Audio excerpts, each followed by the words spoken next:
Okay, let's unpack this. Imagine an island, rugged and beautiful, rising straight out of the Mediterranean, Mm, a place, steeped in ancient history, diverse landscapes, and this really fiercely independent spirit. yeah. You might think of it for the beaches, maybe the mountains, but what if we told you it's also sort of a hidden gem of the wine world? It's fascinating, isn't it, how this island, I mean, it has such a rich viticultural history, but it's only really now started to get the international recognition it deserves. Exactly. So what does this all mean? Today, we're taking a deep dive into the island of Corsica, or Corsica, as you probably know it. Right. We're looking at its unique terroir, that's the special mix of soil, climate, landscape, its captivating winemaking history, and the native grapes. Those are the real treasures. Absolutely. Our mission here is basically to give you a shortcut to understanding why these Corsican wines are so special, hopefully filled with some surprising facts, insights, stuff that'll make you feel like, a bit of a sommelier after just listening. We'll explore how centuries of influences, from Greek and Roman times right up to the devastation of phylloxera shaped its viticulture. And how a modern renaissance is really bringing its authentic character back to light. And we'll try to connect this to the bigger picture, how a place's geography and culture are truly bottled in its wine. It reveals this amazing tapestry of mountains, sea, and geological diversity. So get this, Corsican winemaking isn't just old, it's ancient, like way back, even before the Romans. It was the Greeks, yeah, around the 6th century BC, who really sort of set the stage for quality. They founded colonies like Ilaria. Right, Ilaria. And they brought advanced cultivation, vinification techniques. They essentially laid the sophisticated groundwork for quality wine on the island. And then the Romans came along. Well, yeah, the Romans, being empire builders, Right. they took that groundwork and just amplified it Yeah. dramatically. They expanded vineyards, made wine a huge part of Corsican life, economy. Turned it into a proper production and export center. Exactly. It really cemented wine's place there for centuries. So this tradition gets deeply ingrained, but then, centuries of different rulers leave their mark. The Pisans, 11th century, and especially the Genoese, 13th century, they really boosted commercial production. Yeah, and they established surprisingly strict regulations in places like Cap Corse and Patrimonio.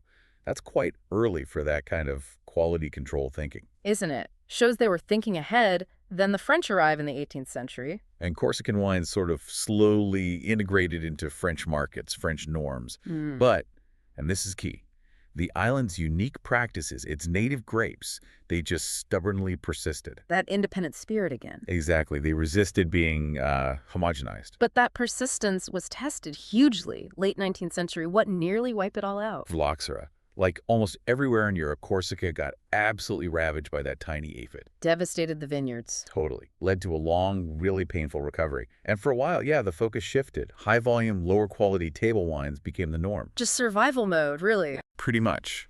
A far cry from its ancient glory. But here's the twist, the comeback story. That Corsican spirit, it just wouldn't quit. What fueled the Renaissance in the second half of the 20th century? It was really a new generation of producers. People who respected tradition, definitely, but were also smart enough to invest in, modern technology. Shifting back to quality. Precisely. Quality over quantity. And a huge part of this revival was rediscovering and really valuing their unique indigenous grape varieties, grapes native to the island. Autochthonous grapes. That's the term. And adapting them to Corsica's unique terroir. And that magic isn't just the grapes, is it? It's the land itself. Corsica's terroir is, well, it's extraordinary. 4th largest Mediterranean island, basically a mountain range just rising out of the sea, peaks over 2,700 meters. I mean, just imagine the microclimates that creates. Huge range, right? Absolutely. Different sun exposures, different growing conditions everywhere. Plus, you've got that constant maritime influence. Those breezes aren't just refreshing. They're protective. Yeah, they act like a natural shield against fungal diseases. Means less need for chemical sprays. So those high peaks, how does that altitude play out in the vineyards? Give us an example. Well, the overall climate is Mediterranean, sunny, dry summers, mild winters. But altitude is crucial. Coastal areas get intense heat. Climb the slopes, though, and temperatures drop. Bigger day-night swing. Exactly. A greater diurnal range. That means longer, slower ripening. And that is vital for concentrating aromas, flavors, building complexity and keeping that vibrant acidity. Makes sense. And what about the wind? I hear it's a big factor. Oh, definitely. You've got the Mistral from the northwest, the Libeccio from the southwest. They're like nature's blow dryers. Keeping things dry. Yeah, keeping leaves, grape clusters dry, reduces disease pressure again, moderates temperatures. It's like a natural ventilation system for the whole island's vineyards. Okay, but maybe the coolest part, for me anyway, is the soil. It's like a geological palette. How do these different soils actually change the wine? It's incredible, really. In the east, parts of Cap Corse, you've got lots of schist. That gives this distinct minerality, sometimes even like saline notes. Tasting the sea. Almost, yeah. Then head west and south Ajaccio, the Taccio, Sartène, that's more granite territory, tends to produce wines with really vibrant acidity, lots of freshness. And Patrimonio, that's famous. Limestone, that's key in Patrimonio, contributes structure, elegance, and definitely longevity to the wines. And there's clay, too. Yep, scattered around. Clay gives more fertile soils, often leading to slightly fuller-bodied, richer wines. So this whole combination, the hills, the sea, the altitude, all these soils, it creates this mosaic of microclimates. Allowing growers to pick the perfect spot for each grape. Exactly, and adapt their techniques. It lets the grapes truly express where they come from. Which brings us nicely to those native grapes, the island's indigenous heroes. Let's start with Lieluccio, the red soul of Corsica, they call it. Most planted red dominates Patrimonio AOC. Now, it's related to Sangiovese, right, from Tuscany? Genetically, yes. But the real insight here is how Corsica's isolation let Lieluccio evolve into something uniquely its own. It's less Tuscan elegance, more, I don't know, raw power. Herbal complexity. Untamed. Untamed, yeah, like the island shaped it. You get compact bunches, small berries, thick skin, that means color, tannins, aromatics. It ripens medium to late, needs that sun. And the wines themselves, what's in the glass? You're looking at robust structure, firm tannins, but they soften beautifully with age, and that vibrant acidity for freshness and aging. Aromas. Dark red fruits, cherry, blackberry. Warm spices, black pepper, licorice. But the real Corsican signature, those marquee notes. Ah, the wild scrubland. Exactly. Myrtle, rosemary, cistus. That resinous herbal scent. With age, you might get leather, tobacco, that earthy sous-bois thing, damp forest floor. Great aging potential, easily a decade, often more. Okay. Then there's sec avelu. Means crispy or crunchy. Apparently so, yeah. Second main red, especially big in Ajaccio and Sartène. Brings a totally different vibe, aromatic elegance. But it's lighter in color, right? Does that mean less complex? Not at all. Don't let the lighter, more translucent color fool you.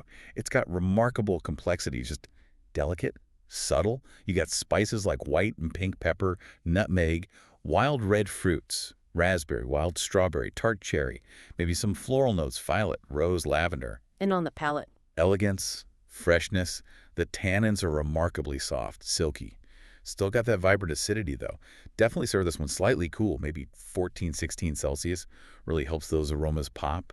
Super versatile with Mediterranean food. Right, and for the whites, Vermentino. The queen. Undisputed queen, yeah. Also called Malvasie de Corse sometimes. It's everywhere, adapt incredibly well across all those different terroirs. What makes it so special? It's just got this vitality, this elegance. Vibrant freshness, crisp citrus acidity, think pink grapefruit, Sicilian lemon, and that pronounced minerality again, like whetstone, maybe a subtle saltiness from the sea. Aromas. Citrus leads, definitely. Delicate florals, orange blossom, jasmine. And again, those distinctive Mediterranean herbs from the maquis, fennel, rosemary, thyme, pine.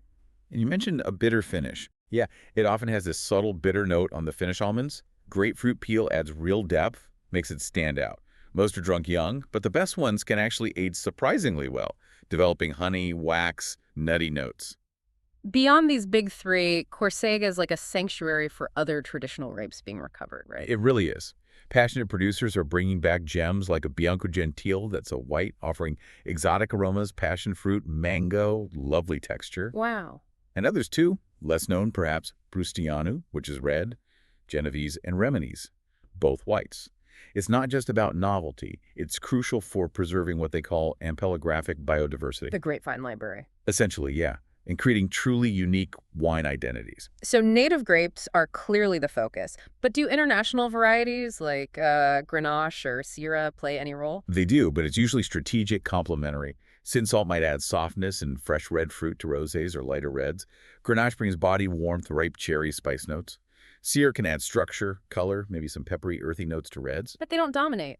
No, the goal is definitely to let the native grape shine. The international ones are supporting actors, if you like. Okay. Now, to guarantee all this authenticity and quality, Corsica uses the French AOC system. Remind us what that is. AOC, Appellation d'Origine Contrôlée. It's the French system defining specific geographic areas which grapes are allowed, rules for growing and winemaking, maximum yields. Basically a guarantee of origin and quality control. Exactly. It ensures the bottle reflects its specific terroir and maintains the character expected from that region. And Corsica has several key AOCs, each with its own personality. Can you walk us through a couple? Sure. Think of Patrimonio up north, clay limestone soils, that's Neoluccio heartland. Power, intensity, age-worthy reds. It's also the island's oldest AOC, from 68. Okay. Then swing over to the west coast, Ajaccio AOC, granite soils there. Checarello is the star for reds refined, fresh, delicate aromas, and great Vermentino whites, too. And there's that special one at the very northern tip. Ah, yes, Cap Corse AOC. Unique little spot. It's specifically for Vin du Naturels, VDNs, natural sweet wines. Made from Muscat à Petit Grain. What are they like? Intense. Sweet, yes, but balanced. Aromas of citrus, honey, apricot florals. Really delicious and quite unique to that specific microclimate. Fascinating. So how do they actually make these wines? Let's talk production vineyard to bottle. It's a mix of tradition and innovation, right? Very much so. In the vineyard, management is meticulous. Traditional pruning like Guyot, Gobelets, and they control yields carefully, sometimes doing a green harvest, removing excess grapes. To concentrate flavor. Exactly. And the vines are well adapted, drought-resistant rootstocks, and relying on those winds like the Mistral for natural disease prevention. That must really help with sustainability efforts. Are producers leaning into organic? Oh, absolutely. It's a growing trend. Widespread adoption of sustainable, organic, even biodynamic practices, reducing chemicals, managing water carefully. There's a real respect for the island's biodiversity. Corsica is definitely aiming to be a leader in sustainable viticulture. And in the cellar, what techniques bring out the best in these grapes? For reds, Neoluccio often gets longer maceration skin contact. For color and tannin, usually in temperature-controlled stainless steel or cement. Then maybe some aging in wood, large body, smaller barriques for structure, complexity. And Checarello? Shorter macerations usually, to keep that freshness and elegance. Whites and rosés. Vermentino is typically done in stainless steel, again, temperature-controlled, to capture that crispness.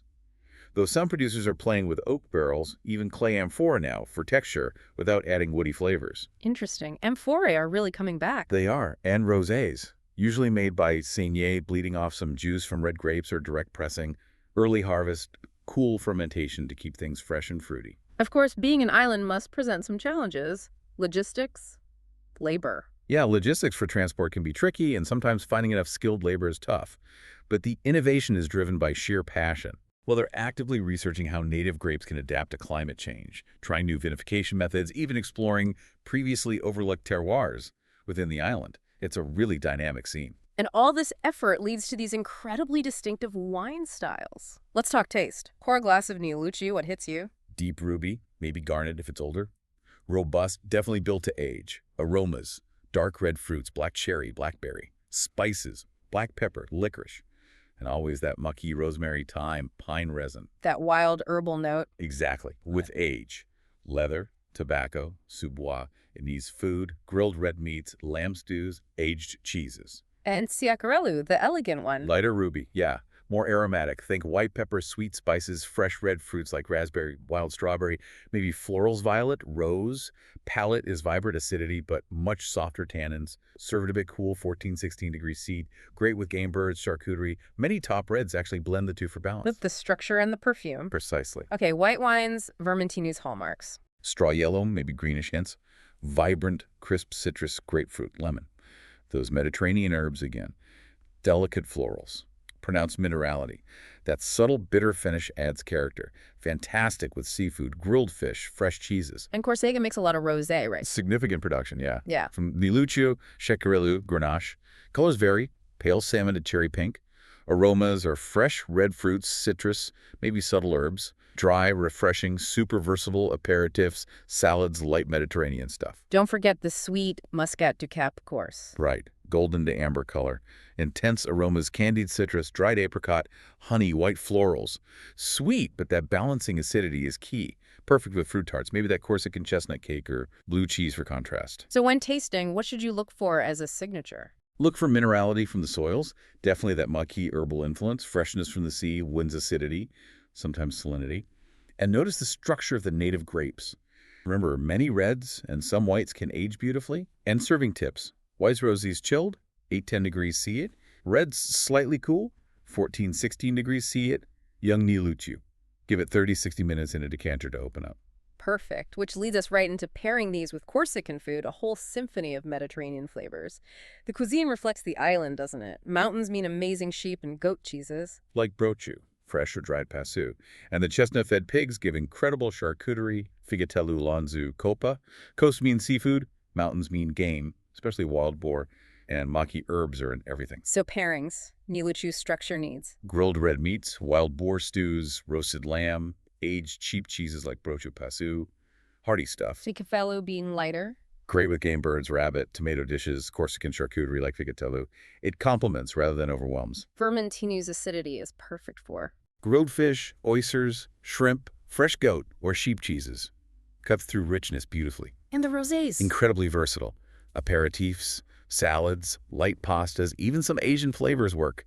True all-rounders. Sweet Muscat du Cap course. Sublime with fruit desserts, fig tarts, chestnut cake, honey sweets, or that blue cheese contrast again. And really, to get the full experience, visit local markets, find those small family restaurants, ask for recommendations. They love sharing their pairings. If this makes you want to go, Corsica sounds like an amazing wine tourism destination. Beautiful scenery, culture, food. It really is. You can drive scenic routes through Patrimonio, Ajaccio, Sartène, Cap Corse. Stunning vineyards and landscape. Winery visits. Many offer tours, tastings. You get to meet the producers, hear their stories. Some do picnics, pairing workshops. Really memorable experiences. And the history ties in too, right? Medieval towns, archaeological sites. Absolutely. It all connects back to the wine history somehow. Yeah. Adds another layer. Plus, there are festivals, especially spring and summer. Great chances to taste widely and soak up the local culture. Planning a trip. Spring, April, May is lovely, mild weather, green vineyards. Autumn, September, October is also great, good temps, harvest colors, fewer crowds than peak summer. Renting a car seems essential. Definitely need a car for flexibility. Right. And think about staying in an agriturismo for an authentic feel or a boutique hotel near the vines. Book ahead, though, especially for wineries and restaurants.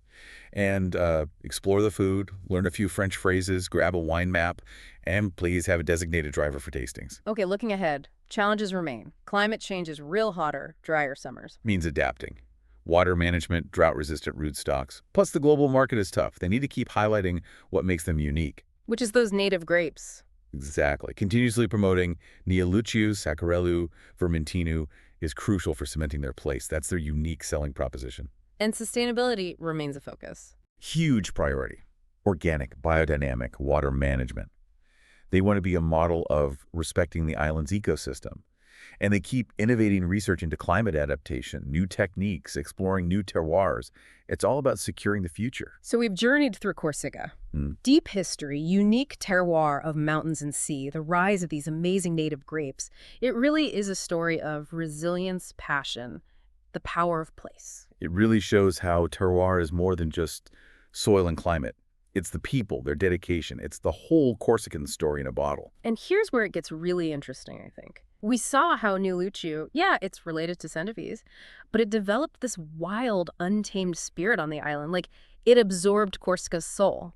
Or how that maki, the wild herbs, literally infuses the wines with scent. You're basically tasting the island landscape. It makes you wonder, doesn't it? In this age of endless information, what other unique hidden gems, maybe wine, maybe culture, might you discover somewhere unexpected just by doing your own deep dive? What stands out to you about Corsica's wines after hearing all this? We really hope this encourages you to seek out some of these fascinating bottles. Taste the island's character for yourself. Until next time, keep digging, keep exploring, and keep learning.